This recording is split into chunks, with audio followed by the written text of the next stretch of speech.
All right, it's gonna be that kind of day. We're gonna have extra stuff. So I make $9 an hour.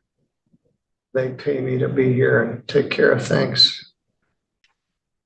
Come right up to the podium there. Did they give you an advice of rights? Okay. Got some now. Read that. All right, well, we'll see where we go here. Ms. Pollard, you got charged on a formal complaint with operating without a license. 12 years ago, you got a ticket for no proof of insurance, which you never paid. You owe $258 from a 2012 ticket. And in part, that has suspended your license, although I thought they were lifting those. Anyway, they charge you with no license, operating without a license, which is a fairly minor charge. It's probably our most common offense. It's a misdemeanor, punishable by up to 90 days in jail and a fine of up to $100. For some reason, I don't have a driving record in here. Probably because you had an Indiana license. Normal fine for this is $75. They allege that this happened on June 17th at US 12 in Sturgis Township. How do you plead to that charge? Guilty, but that's not the reason why he pulled me over. His initial reason for pulling me over was because of littering, so I threw a cigarette butt out the window. Okay. Well, don't do that if you're driving around without a valid license. Right. Did anybody threaten you to try to get you to plead to this? No. Or promise you anything? Nope. Where were you going? To my daughter's. And where does she live? Elkhart. Where are you coming from? Coldwater. All right. And did you have a Michigan license at one time? Yes, sir. Did you have an Indiana license at one time? Yes, sir. And neither one of those are valid at this time? Correct. What do you need to do to get it back? One of the things you need to do is pay off this old ticket here from St. Joe County. That's why. All right. I'm going to just give you a fine and I'm going to give you time to pay it, but we're going to have you pay this old ticket. They used to suspend your driving privileges for not paying tickets. Stands for fail to comply with judgment, FCJ. And there's another one, if you get a ticket and you don't show up, that's failure to answer citation. That's a FAC. And they used to suspend your license for that, which I agree with, frankly, but the legislature changed the rules and they were no longer doing suspensions. But this old one may still be hanging around here.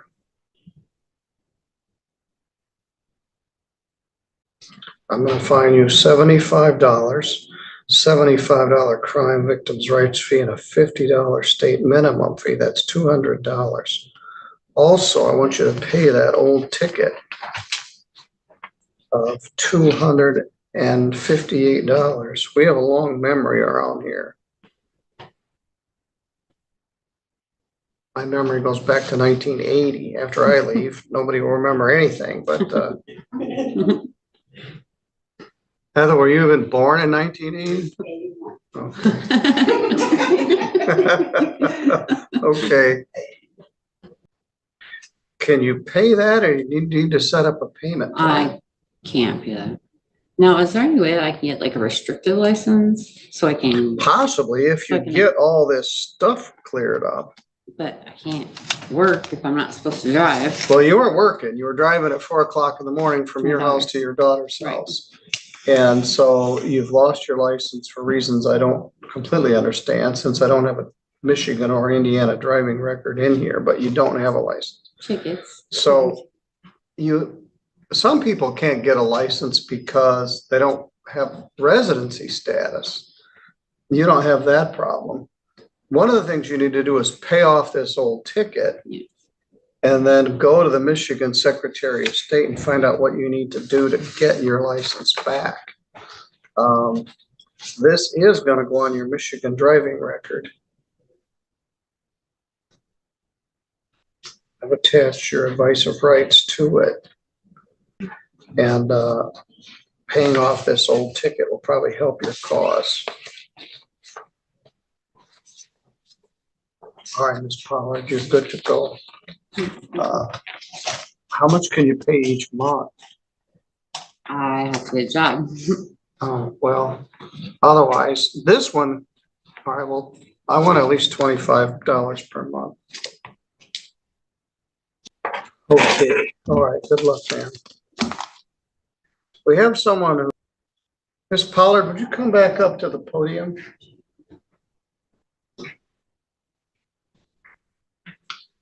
Good morning. I thought I'd just touch base with you before you left. I'll give you a couple options. You can leave here and I'll have you arrested between here and wherever you're going to. Okay. They'll call the police and tell them that you're driving on a suspended license down M86. You drove here and your license is suspended. You're not the least bit repentant about it. And somehow it's our fault that you can't get a job because you lost your driver's license. You keep driving, which just compounds things. So I would suggest that you call somebody who has a license to come get you in your car, unless you'd like to get arrested on the way to your next destination and have your car impounded and everything that goes with that. So please don't drive away from here. Go call someone to come get you. Either people are at work or they're far away. I don't know anybody around here. Well, all I right. can't depend on somebody to bring me to court because I had to watch my grandkids because my daughter needs to go to work. It was Well, I an told you what emergency your case. options are. You can drive away if you want to. You won't get very far.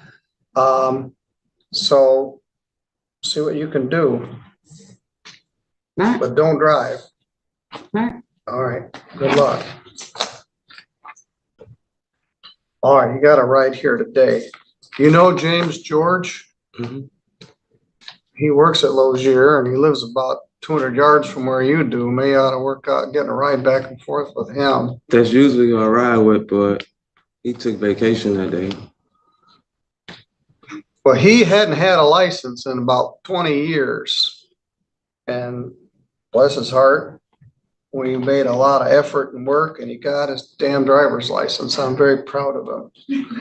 I should have mine back, but the last time I came to court, I hired a lawyer and it's like he didn't represent me right. Well, it's very hard to get your license back from the driver license appeal division. I say it's like getting the biblical camel through the eye of a needle.